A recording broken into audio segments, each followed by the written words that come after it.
Hey there, friends, and welcome to this Life Without Limits. I'm your host, Weston McWhorter, and on today's episode, I'm so excited to introduce you to my good friend, Robbi Geane King.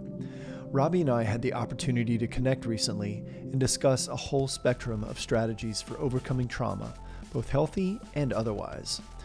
Robbi's journey has been arduous at times, but ultimately, she's arrived at a place that is grounded, purpose-driven, and rooted in service, largely due to the mindfulness and contemplative practices she's devoted herself to. Hers is a story as much about resilience as it is about listening to the voice of your heart. I hope you enjoy my conversation with Robbi, and let's get into it. All right, everybody, I'd just like to welcome Robbi Geane King to this Life Without Limits. It's good to see you, girl. Hi. Yeah. Always good. Yeah, definitely. I'm glad that we were able to put this together at long last. So yeah, it has been a long time. And so I guess the way I can introduce you is to say that, you know, you and I've been friends for probably like 5 years now. And by virtue of, you know, the social media world is kind of how we came into each other's consciousness, you know. And there were a few things that really struck me about you as I was, you know, kind of becoming familiar with you in that kind of separated way.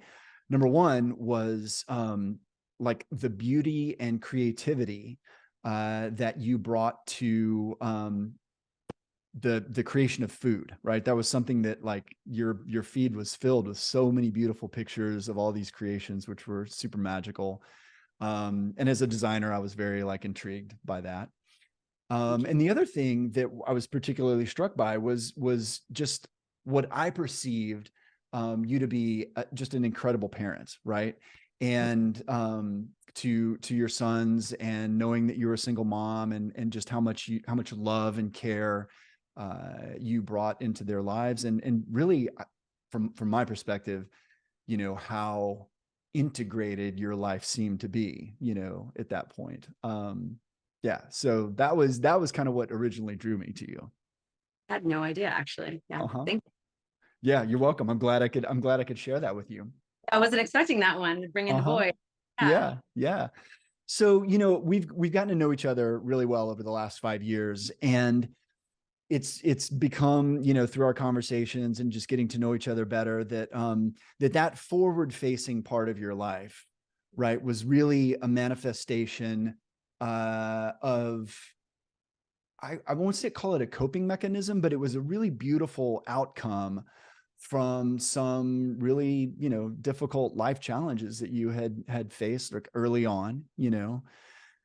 So, you know, to whatever degree we want to kind of get into this, I mean, my question is kind of like, you know, what happened to you, and, you know, how did, you know, your journey kind of begin, and, you know, what path has it taken you on? Wow. All right. We're starting. I'm moving the pillow so I can get into this. Uh-huh. Mm. So when you were first introduced to me, my feed, by the way, thank you. My feed is food, right? So I'm plant-based chef, uh, plant plant-based wellness consultant, nutritional consultant. And so how I got into that route, how I chose that, is related to way back in the day. So early on, I experienced some deep-seated trauma that it's not unique to me, sexual trauma, from a very, very young age. And from a really, my innocence was robbed at around the age of 5 or 6.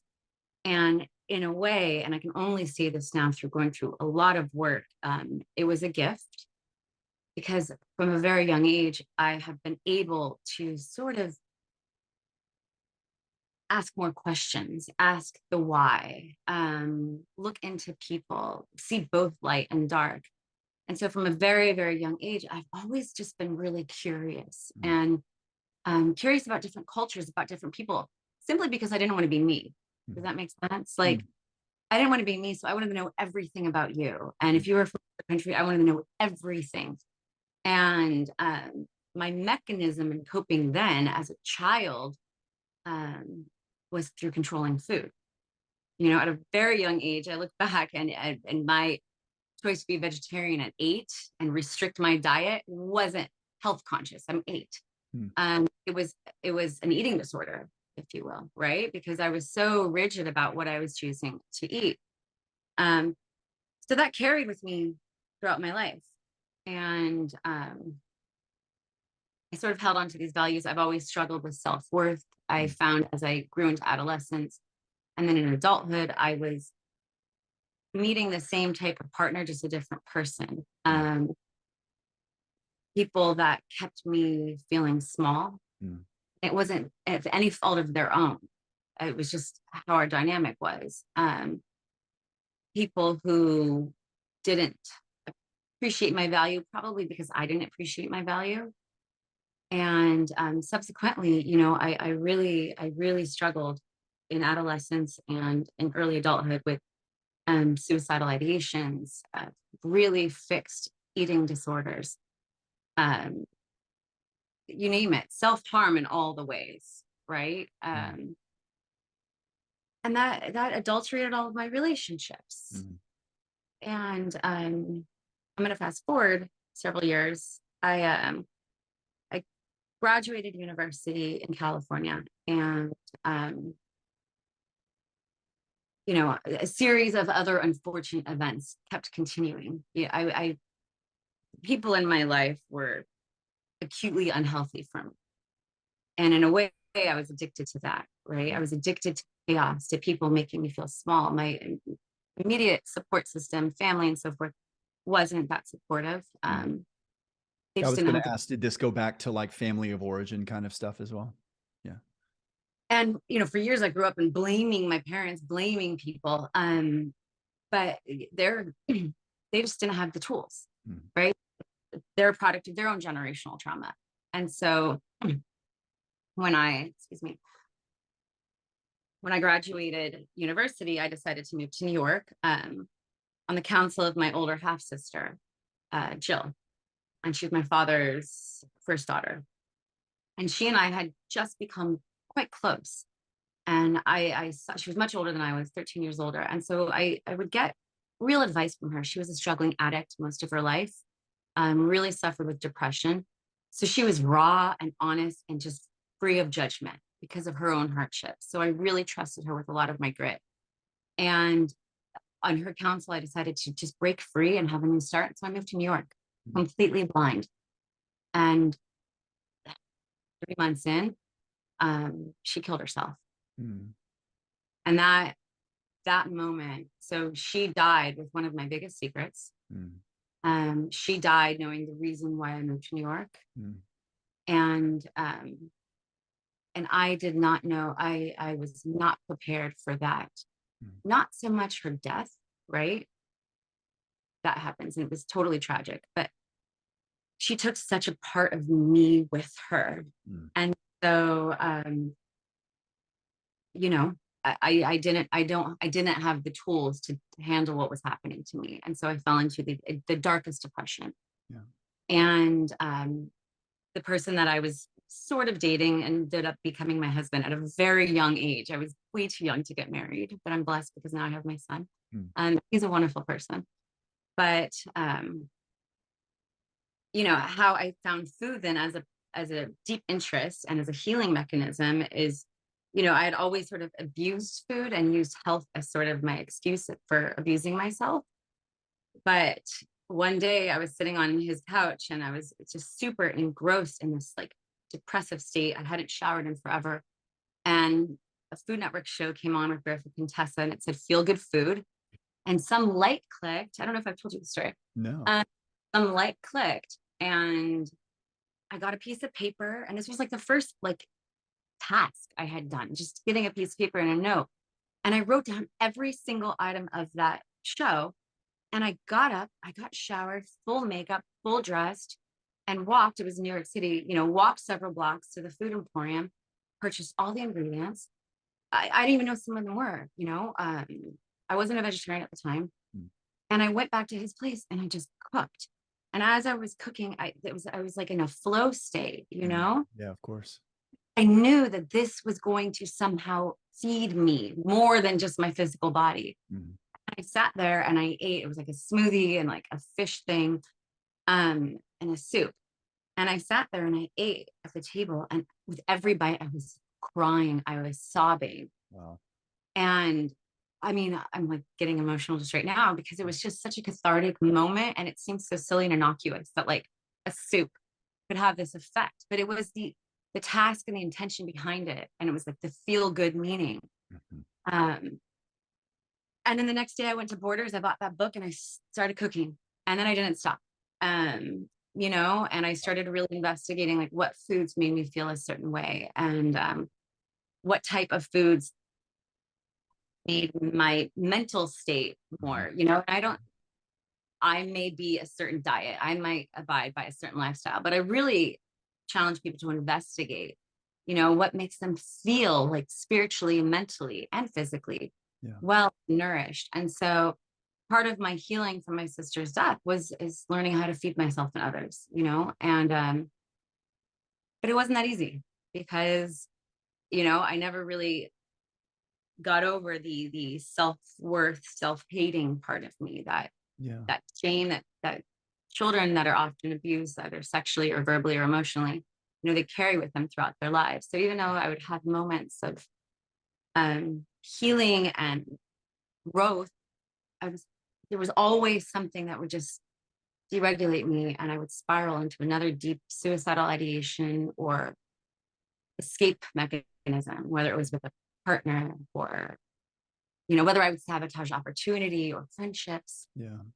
Um, so that's how I got to where, when you met me, I think it was 2017 or 18 is when you met me. I was, Yeah. recently divorced, on my own again with the two boys, Yeah. and using health and colorful expression, artistic expression is sort of an outlet for me to nourish people and Yeah. myself. Yeah, for sure. And I think also during that time too, some of the things that we chatted about was like your meditation and your mindfulness practice, which I think going back to that idea of curiosity, I wonder how, developing a contemplative practice, did that help to return Well, you back to that curiosity? so that's such a good question. So meditation was introduced to me at a super early age. I'm fortunate. My stepdad is from India. Mm, So his mother lived in our house growing up okay. and fully meditated every morning and chanted. Mm, Um, she also, used Indian spices and roots. And so that's where my interest of food as a medicine mm, came. The seed was planted. But from a very young age, I was so interested in what she was doing. And it was so foreign to me to see a woman who didn't speak English, just sitting quietly for hours in the mm, morning. mm, Um, and she was just always, at peace. She was always so centered. Her emotions never seemed to fluctuate, and not in a robotic stoic way. She just really seemed fluid. yeah. And I remember being conscious of that when I was little and really wanting to emulate that. But it wasn't until, um,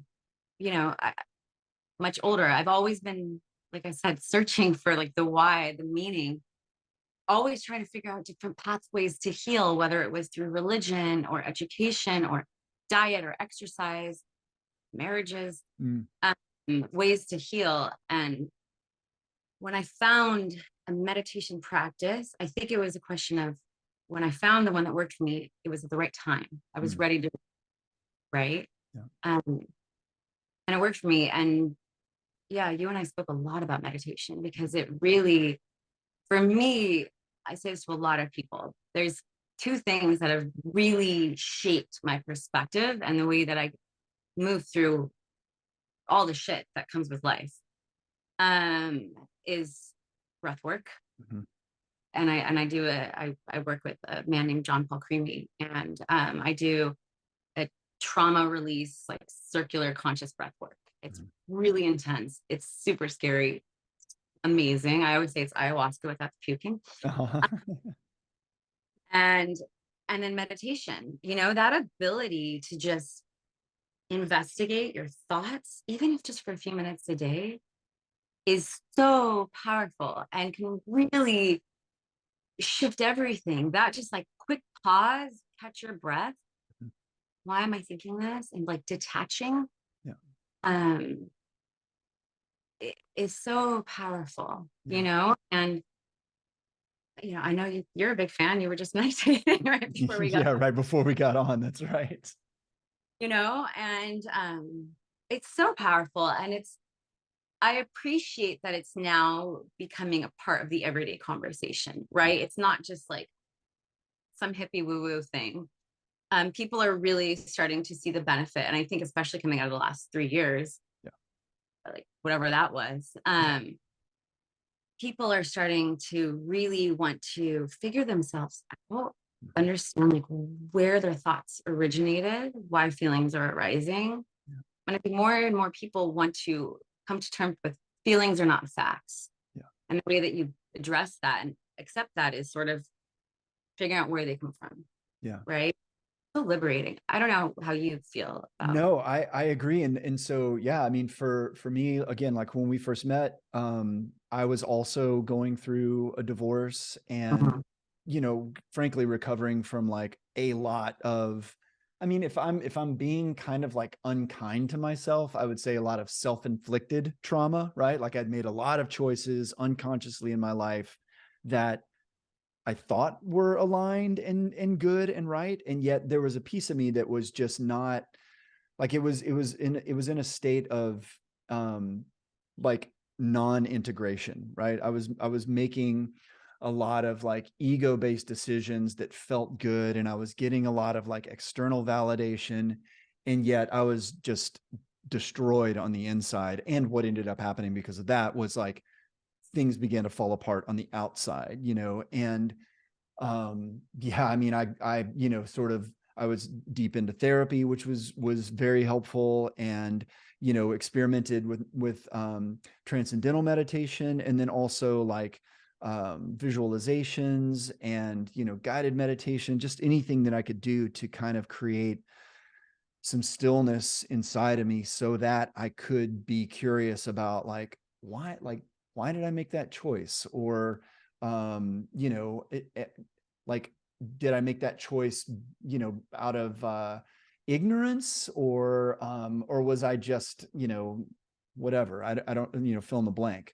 Um, but yeah, I mean, to this very day, like I, use whether it's just simple breath work or like a focused 30 minutes of quiet and just stillness to try and keep myself centered. And it does, I mean, for me, I've talked about meditation as not only like having a calming effect, but also like a connective effect. Like if I want to whether it's connecting to a feeling or emotion that's coming up for me, or uh, or exploring a connection, let's say with another human being, another relationship, whether it's my kids or my ex-wife or my parents or what have you, it's been very helpful in those situations. It's been helpful in catalyzing creativity for me as well, right? Like when you, yeah, it's huge, right? Like when you kind of like are able to discern the signal from the noise that's going on in your head, like inspiration comes through, right? Huge. Yeah. Creativity is sort of like it's what makes us human, Uh-huh. right? Yeah.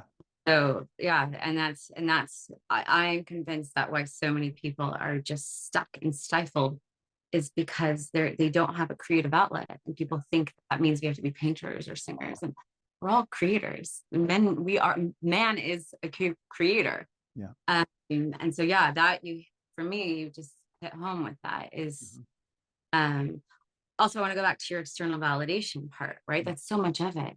Mhm. So much of the reason why we think we're changing, right? Is because, my wife says I need to lose a few pounds, or my parents say I should quit smoking or whatever. And it's never sustainable. And we find ourselves fighting with it. Yeah. And so that's where tension arises.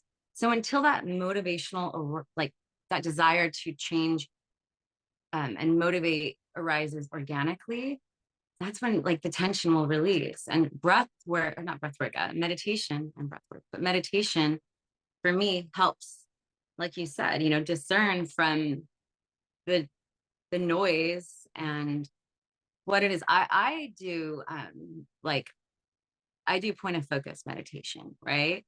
Every single What does that look like? Yeah, I mean, just talk a little bit about that for people that don't know. so um so part of my practice is it's type of Buddhism. Mhm. And we sort of have these steps, if you will, that we repeat in order. And they all sort of have a theme, if you will. Mhm. And so, for example, the first one is, and it's super dark, and people in the West hate talking about this, but you wake up and you meditate on the fact that I may die today. Mm. I may die today. I'm Mhm. going to wake up, and the first thing I'm going to think about is death. And that Mm. freaks people out. They think it's morbid. Um, but it's not, especially in like Christian orientation, it's really taboo to talk about death. But in Buddhism and a lot of other Eastern modalities of philosophy or religion, spirituality, it's very real. We may die today, right? And if you wake up and if you are fixated and you are in silent breath state, only thinking I may die today, things are going to come up that are very meaningful, that are going to help map how you're going to interact with things. I have this meeting with my boss today. I may die today. How do I want to carry myself in this meeting? I'm rushing to get my kids ready for school. I'm going to send them off, but I may die today. Mm. How do I want to send them off? Mm. So it seems like, that when I say this to people, they're like, you're just obsessed with this like morbid thought every day, but it's not. It's actually really beautiful. Mm. And it's reality. It's as real as it can get, right? Mm. I have yet to meet one person that lost somebody that says, gosh, I wish that my last time with them was XYZ. Mhm.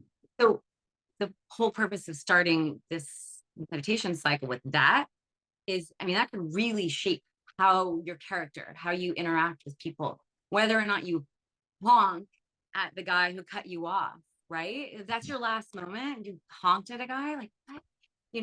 Right.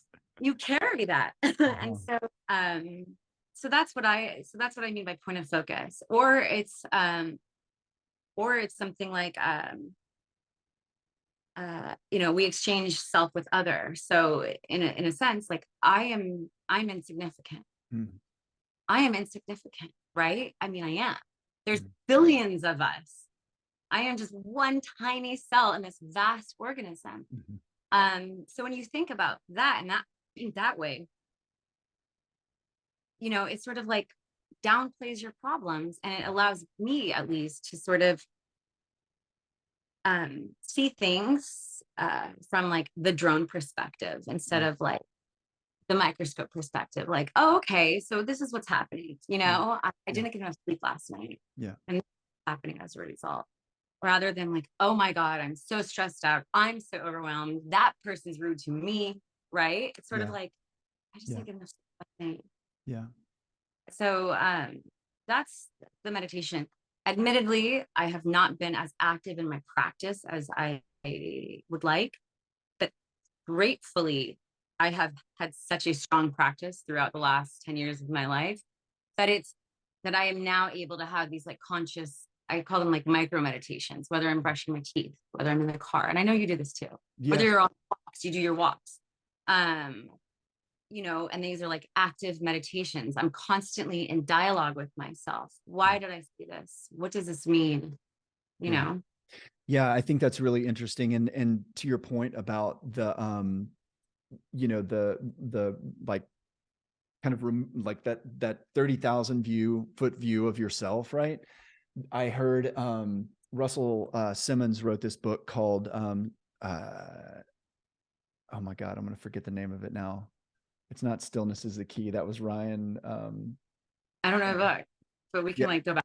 it's fine. Yeah, I'm not gonna even edit the thing, but he wrote a book on meditation and how powerful it was in his life. And in one particular sort of anecdote in the book, he was talking about a study that was, and I forget what university it was at, but it was with PTSD veterans suffering from PTSD, you know, who they couldn't walk down a crowded street for fear of, like, you know, somebody attacking them, you know, and they were very triggered by, you know, just normal circumstances, you know. And one of the mantras, it was a TM program, and one of the mantras was, that person is just like me. And so they would just kind of repeat when that would come up, right? And I remember reading that book, and for whatever reason, that really resonated with me. And I remember driving, this was in New Orleans when I lived there at the time. And I remember pulling up to a stoplight. And as usual is the case in, you know, metropolitan towns and elsewhere, there was a guy, you know, walking up and down trying to, you know, get money. Right. And I remembered, like, I had the conscious thought of, like that I am that person, you know. I can't, like, look away. I may not give him $1, right? Like, I may choose not to roll my window down and give him $1, but even that moment of connection and just saying, like, man, like, that person has the same fears, they have the same, like, concerns. It shapes your thinking, Yeah. right? Yeah. And then that's empathy and that's compassion. Yeah, definitely. Powerful. And I love those moments when so this is what, like, growth does, right? Active working on ourselves and growth does is, like, it gives us the ability to, in the moment, recognize a thought or a behavior instead of, like, retrospect, which often, you know, in, like, therapy or something, you have that, like, oh, that's why. When you're actively, consciously, every moment working on yourself, you get those, like, those little golden nuggets of, like, just wisdom and, oh yes, like, I am that person. And then when you have that awareness and you recognize it, I think it's so cool because it's a testament to all the work that you put in, right? And all the growth. Yeah. So that's what I meant by point of focus meditation. And it's helpful. And that breath work is what I do to really, I don't do it often anymore. For a while, I was all the time. I mean, I got so into it, I became a teacher. But it's what I do to really, because I've tried everything, and you know, for years I was so ashamed to admit this, but I was in hospitals. I've been on every medication known to mankind. I've received every diagnosis and then had all those diagnoses reversed.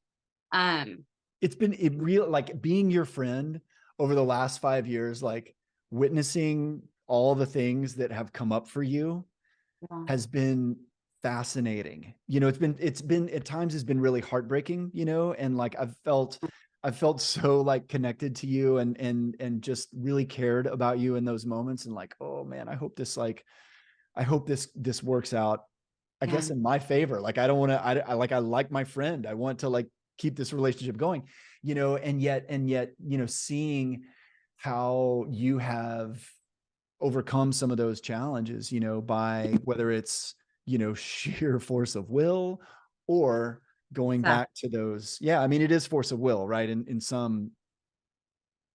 Yeah. I am, you can never call me not a fighter. I'm a fighter, and I will fall hard when I fall. But you know, there's a saying that my breathwork teacher always says, you know, we have survived and 99% of our problems, 100% of our problems, not 99. We have, right? Like, we have gone through that. And so I think acceptance has really helped me, accepting that this is all a learning process. Accepting that a lot of things happened and I just didn't have the tools. And now I have to cultivate those tools by myself. And that's a process. And, you know, I really also had to accept the fact that there are stigmas attached to people being so open about struggle. And not feel like I need to be somebody I'm not, and hide that part of me, because I think that's, for me, I like telling my story now to people that want to listen, because I'm not unique, you know? And so, I have tried it all. I have, you know, really tried to fix things. I thought I had to get over things. mask things, suppress things. I just had to get some stuff out, and I had to get through things. And can we just when, pause there for that? Because I was about to say this, we had talked about the concept of getting over something, like, will people say, so can, through it. Yeah. Well, yeah. that's it. I always had to, like, this happened to me. I got to get over it. I got to get over it. Let me talk to a therapist. Let me take some meds to suppress it. And meds work for people. I'm not discounting therapy and medication. But for me, it was what I really needed to do was process and release instead of holding it all in. Because, and we were just talking about PTSD. I know our bodies keep our trauma. Right. And that, you know, that dictates our anxiety, our depression levels, all of that. I needed to get it out of me. Yeah. I needed to start telling my story. I needed to expel, like, all of the garbage and all of the fear and all of the shame that I have swallowed, not just my life, but, the generational stuff. Yeah. I carry my mother's trauma, right? Sure. Yeah. There was a cool study about mice. I don't know if you've known this about trauma. There was a cool study about mice. I don't know where it was, but they took like 1,000 mice. And I'm sorry, vegans, this is not my study, but it's bigger than this. And they sprayed them with like orange blossom water or something. And at the same time, they electrocuted them. Tragic. Wow. Then those mice had babies. And so when those babies were born, they'd started the same thing, but then they would remove the electrocution after a while and just spray them with orange blossom. So they would still react as if they were being electrocuted. Then those mice had babies. The electrocution was never introduced, but the orange blossom was. Yeah. And those babies who had never been exposed to electrocution manifested, had symptoms of being electrocuted. Wow. So that said, in these mice, was that trauma somehow imprinted, mapped on their DNA. Yeah. And I believe in genetics, and I believe that all of this is the case. And so, I have to get rid of a ton of my parents' trauma. My motivation is like, I don't want my boys, I want them to fall. I want them to growth. I don't want it to be easy on them. Yeah. But I don't want them to have to, bleed out.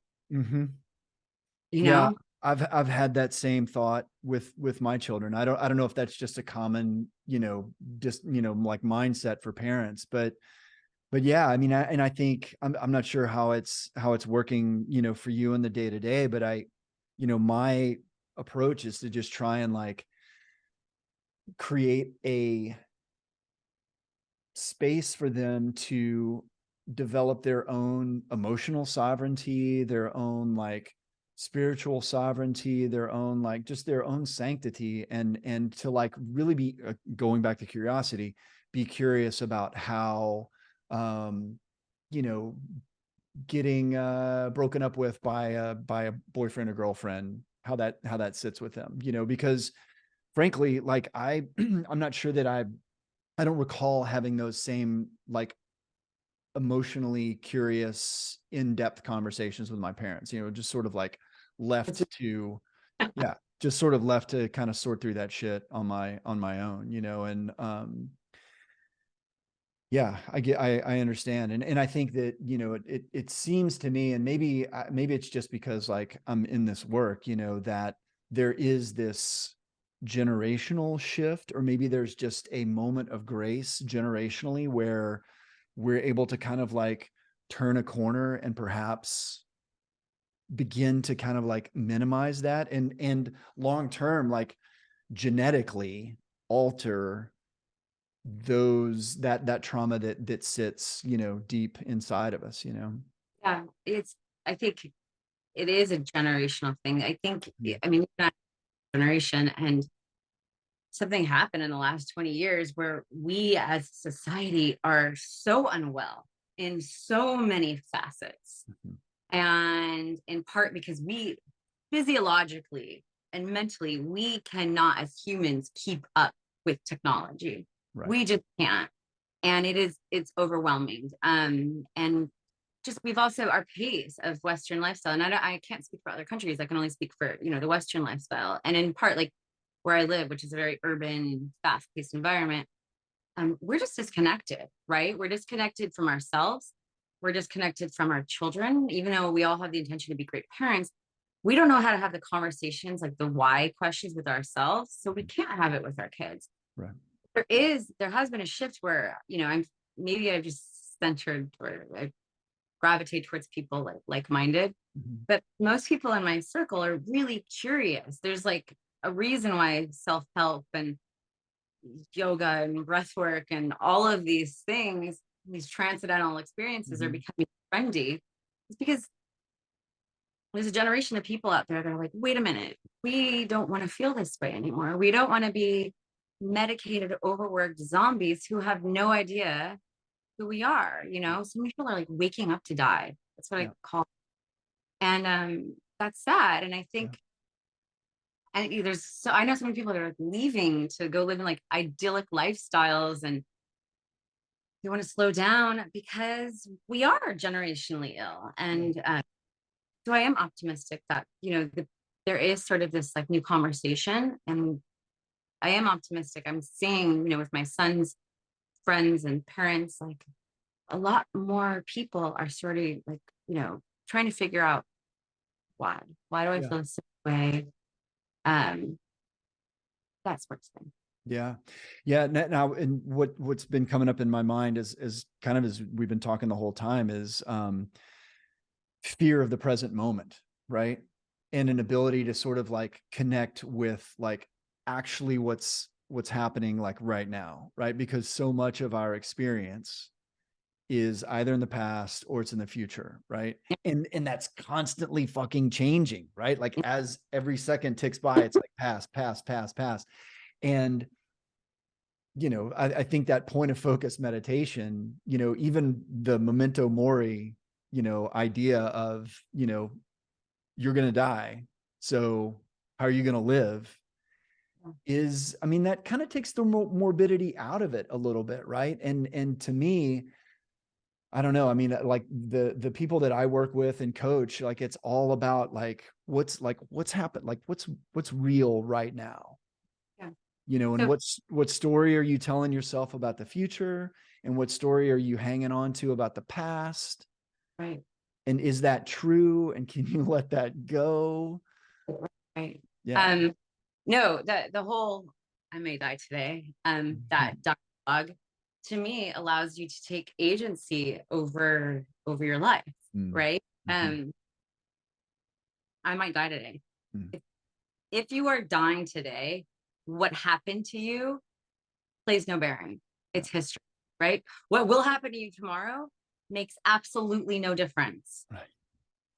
So I may die today. It keeps you fully present. Now, is this, am I like this? Do I have this mindset every second? No. Is it my intention though? Yes, it's my intention. And then I apply action, meaningful action every day to sort of bring back to this thought. I also want to leave like a legacy, to my kids. There's this, I'm sure either we've talked about it or you've heard about it. There's this like Mexican proverb, the three deaths. Do you know about that? No. When I read this, I was like, oh my gosh, this is what I need. It's my legacy. The first death is when your body ceased to function. The second death is when you were put into the ground or wherever. And the third death is the last time your name is ever spoken. Oh, and so the goal is to prolong and keep that third death alive, right? Because you're still impacting people. And my birth father, talk about him all the time, my dad. He's still so alive and present, even though he's been gone from this life and for 5 years, because he left me a ton of wisdom. And my daily mantra is something that he said. And so that's also one of my motivations for like the whole I may die today. It's like I may die today. What is the legacy? Like, did I do enough that my kids and perhaps their kids will keep saying my name, right? Yeah. And I think go ahead. Wait, say that one more time. Sorry. 3 deaths before. I'm so stoked that like I taught you something. You always teach me Yeah, no, I love that. And I think that, that, like in not pursuing that from like an ego place, but Yeah. from an impact, right? Like that, that's really a beautiful way to. Yeah, no, I don't want, like, I share my father's wisdom not to like boost his ego. I'm not, it's really like how he lived and what he taught me really is shaping how I live and what I teach my children, and is really going to shape, so you're right. I mean, I'm glad that you pointed that out, but it's not like a vanity thing. I don't want people No. to say my name because I'm celebrity, if you will. Right. Right? Right. It's the people who I've impacted, so after my father died, I feel like I've shared this with you. People like years after would reach out to me on Facebook, or like crazy things, like a store clerk that from a grocery store that he would just come into and would share, I still think about your father every day. Years later, a Wow. guy from like who worked with my dad in his 70s was like, I was looking for your dad, and I went on his Facebook and I couldn't see any information, but I saw that you were a daughter. I just want to say, like, he changed my life in like 1973. And I'm like, it's 2020. Like, Wow. you know, that's not ego based. That's Uh-huh. not vanity. I mean, that's the goal of all of this, is to Yeah. be somebody that you help people, you're of service to them. Yeah. And so yeah, it's magical. He left Yeah. this shoes to follow. Yeah. I mean, I think that's the byproduct of a life well lived, which I think is really, that's, I think that's a noble goal, a noble pursuit. Yeah, he wasn't rich. Yeah. He wasn't successful by conventional standards, but he had the love of his life. He died in her arms. Mhm. And he left, I mean, he has several children, but at least one of them takes his words into heart every single day. So Mhm. that's Mhm. all, if you ask me. Yeah. No, that's beautiful. That's beautiful. Yeah. So what's changed for you work wise over the last year? I know you're kind of looking to sort of pivot away from, being known as this, Yes. yeah, yeah. Yeah. I mean, I'm always going to be a chef. I'm always going to cook. I love feeding people. Mm, Um, but I now want to lead people to the well. I don't want to just feed them water, mm, right? mm, I'm all about sustainable change. And the only way that I feel that people can have sustainable change and growth is if they figure out how to cultivate it for themselves, right? So you have guides, there's mentors, there's people, there's consultants, coaches, doctors, but at the end of the day, like, you have to know how to change, and you have to have the tools. And so, yeah, I don't want to cook for people on the regular anymore. right. And for me, with my own experiences in the last few years, a really dark one, I've had time to really sort of investigate, like, what does health mean to me? What does it mean to be healthy? Mhm. What does it mean to be well? And it is so much bigger than my diet and what I'm feeding myself. It Yeah. is so much bigger than whether or not I'm working out. Mhm. Um, it's about cultivating support, having a community, communing. It's about the relationship I have with myself, prioritizing the relationships in my life, and really understanding what they mean to me, and having the ability to allow some to come in and move to come out. Like, you have the circles, and not everybody can occupy the bullseye, and Right. play with that. And yeah, so what I'm doing is I'm in school full time. Again, I'm took the risk. I'm getting higher education. Mhm. And my intention is sort of to move into more of the broader consulting, sharing my story. If there's something that I feel that I'm qualified for, is to help people learn how to change for the better, to Yeah. become a better version of themselves, right? And the only way that I know that that can work is through modeling, having the right Yeah. people Yeah. and being selective about your circle, Yeah. right? I consider you as like one of I wrote in my notes, sensei, right? Thank you. Um, You're welcome, but you are. You know, you and I don't have to talk every day, but I know that I can come to you, and the reason why I come to you is not because of a degree that you may have, and is not because of, you know, whatever your business cards say. It's because you have fallen, and you didn't just get up right away. You like examined the injury,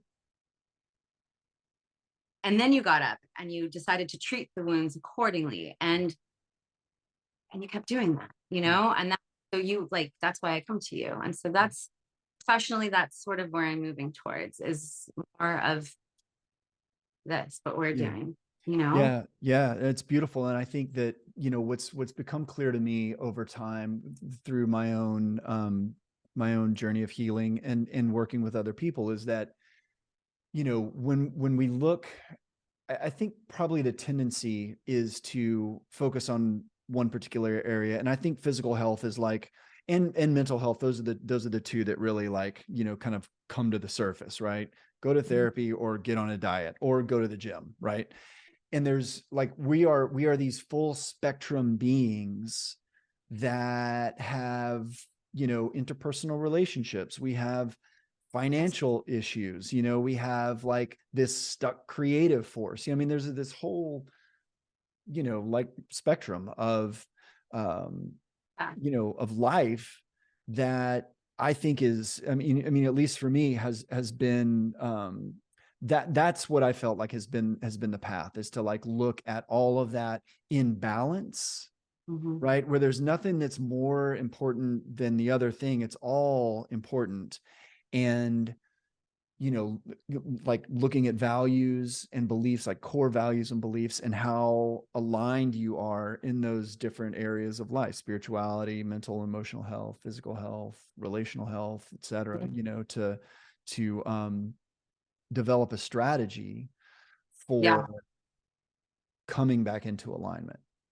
Well, also having the foresight and the desire to actually first identify your core values and beliefs. Yeah. You know, it's one of the first things that I challenge people to do is, why do you feel this way? You Mhm. know, so like, if I could say, if I were to die today, Mhm. my last words would be, always ask why. Mm. Ask why. And my dad was always like, be curious, ask why, ask why. Um, but ask why. And if you keep asking yourself, why do I feel this way? You're going to get to your truths, your values, your virtues, your ethos. Yeah. And that's it. Hold on to those. Mhm. Those are your, like, you know, that's your destiny. Those. Um, and then that helps shape, it helps cultivate motivation. Yeah. Um, it helps build resilience because we Yeah. need a lot of it. Yeah. Um, yeah, you hit the nail on the head. Yeah. You know, and I was just thinking that like, you know, we're both parents, right? And I think that, you know, one of my big laments of just modern education system is things Yeah. like can we do beliefs and values 101, right? Like can we talk about that? I'm the controversial parent, that I will not look at my child's report card. Uh-huh. Really? They try to give it to me and I say no, with all due respect. Like, I respect that you have to do this, but is my son curious? Mm-hmm. Is he kind to others? Mm-hmm. Is he grasping the material enough that it's not damaging or impeding his self-worth, right? Um, and he's fine. He's like so smart. But like, you know, even that, what does that mean? So smart compared to whom? But um, yeah, I just want to make sure that he's learning about himself and others. And I have no interest in like arbitrary markers of success. I just don't. And Yeah. so I'm the controversial parent like that. But I'm fortunate that my older son, he's in high school and he's involved in a lot of like rigorous coursework that encourage him to think outside of the box and to really investigate values and so Yeah. forth. So I'm grateful because like in his discipline of study, he is being taught that. But for the most part, you know, there are no values. We're not really taught to understand. I'm going to keep saying the why, but Yeah. we're not really taught to understand like the why behind things or the impact or how you feel about this moment in history. Does Mm-hmm. that like, how does that relate to your core values? We're not taught to understand that framework. So Yeah.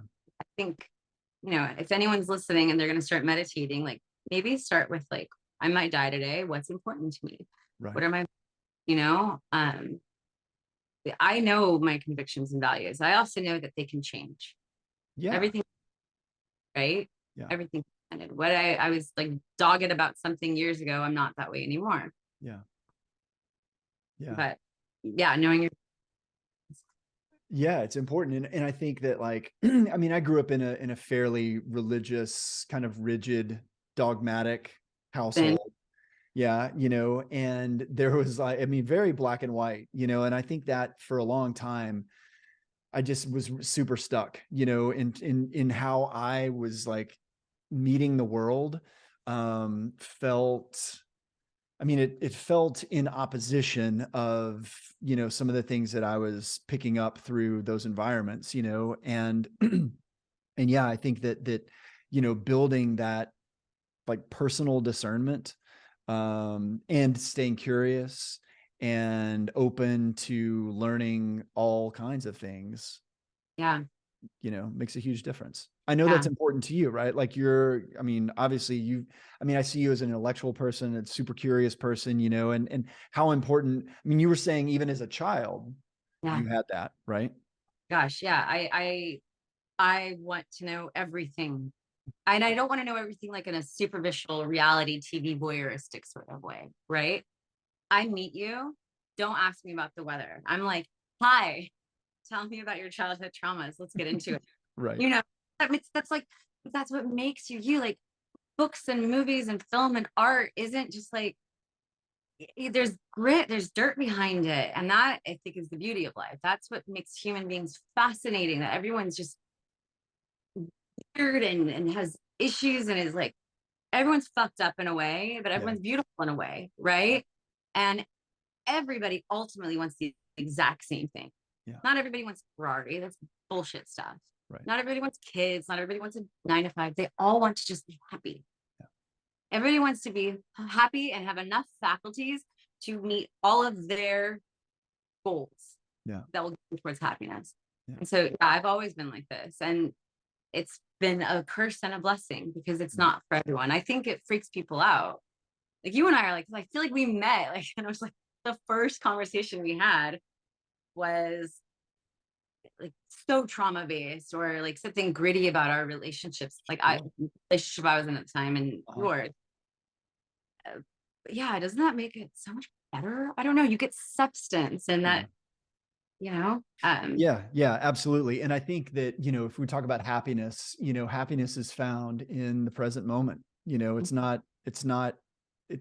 there. Yeah. yeah, yeah, Yeah. 100%. I have a few people that I look to,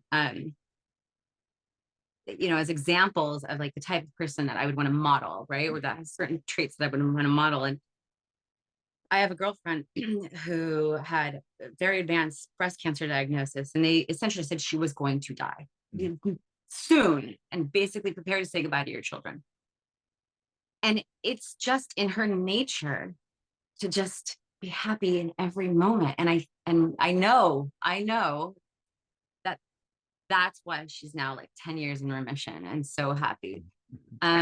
Because she just is just, she accepts everything with grace and is just always at peace and is always happy and is never really in the future box. Yeah. So the anxiety is not there. And she's never in the history box because it doesn't matter. She's Why cancer now. bother? Yeah. Uh-huh. Um, it's she just like takes things as they're presented at the time and is like, thank you for this opportunity to be disciplined. Thank you for this opportunity to be contemplative. Yeah. And that's, if I could pick a trait that I could really embody every day, would be that, you Yeah. know, Yeah. maybe Yeah. I'll get, maybe. Yeah. No, I totally agree. So I know you and I could talk for hours, but I'm going to start landing the plane here over the next couple of minutes. But I just had a question for you. Like, what are you most proud of?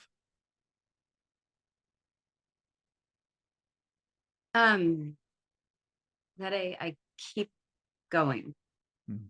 you know, I keep going. I almost didn't keep going a few times, as you know. And I'm most proud of the fact that I will let myself get very, very low and fall, but I always, always keep going. So that's, I'm proud that my kids have seen that. I'm proud that my kids have seen me really fall, almost didn't make it, and they saw me take a breath.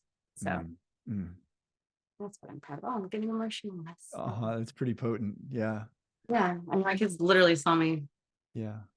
Yeah. Yeah. Mm-hmm. Yeah. But yeah, I'm most proud of the fact that I took a breath. Mm-hmm. Yeah. What's bringing you joy in your life right now? Moving forward, I have a pretty clear goal of what I want out of my life in the next 10 months. And it's happening. What's bringing me joy is that I have really managed to consciously orchestrate the type of people that are in my life. They're some of the people around you. And I'm so blessed that I really have done a good job of people. Took some practice. So that's it. And really just being aware that I'm such a work in progress, and I'm kind of okay with it right now. That's what's bringing me joy. My relationship, my children, my studying, the books that I'm reading. Yeah. This conversation. Yeah. Thank you. Me too. I just wanted to say that it's brought me a lot of joy to see our friendship unfold over the years, and to witness your resilience, to witness your commitment to your family, and to really step into, I mean, I've always been a fan of your creativity, and for you to really be stepping into that and bringing that forward is just, I mean, it brings me joy to witness that. So. Well, yeah, you've seen me at some of the darkest, so I appreciate it. Thank you. Yeah. What's Wait, say that one more time. bringing you joy? What's bringing me joy?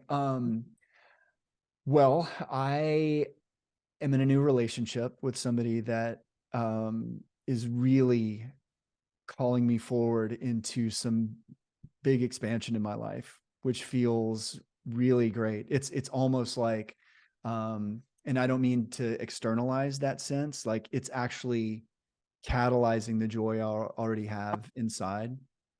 So that's been really amazing. And then just, continuing to grow alongside my son and my daughter. They are two of the most incredible people I've ever met on planet Earth, and it's such an honor to be their father, and every day I wake up and I'm like, holy shit, this is amazing.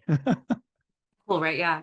I had with my youngest last night, we actually had this talk, and he was like, I'm so glad that you're my friend.